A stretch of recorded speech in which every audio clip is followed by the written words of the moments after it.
Welcome to my channel నూ recipes. ఈరోజు మనం ఎంతో సింపుల్ అండ్ టేస్టీ డ్రై ఫ్రూట్స్తో ప్రోటీన్ లడ్డు ఎలా తయారు చేయాలో చూద్దాం. దీనికి కావాల్సిన పదార్థాలు, నేను ఒక 1/2 కిలో బాదం తీసుకున్నానండి.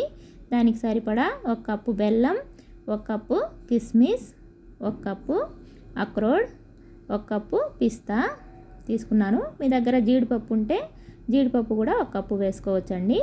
వాటన్నిటినీ కలిపి మరీ మెత్తగా కాకుండా కొంచెం బరకగా మిక్సీ పట్టుకోవాలి. మిక్సీ పట్టేటప్పుడు ఒక 4 యాలకులు కూడా వేసుకోండి. యాలకులు వేయడం వల్ల మంచి స్మెల్ వస్తుంది, మన అరుగుదలకు కూడా చాలా మంచిదండి.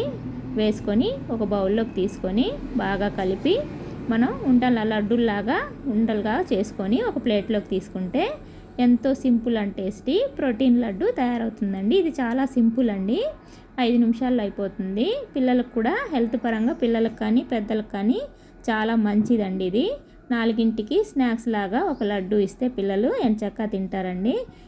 మీకు కనుక నచ్చినట్లయితే ఒకసారి ట్రై చేసి చూడండి. నచ్చినట్లయితే please share and subscribe. Thank you.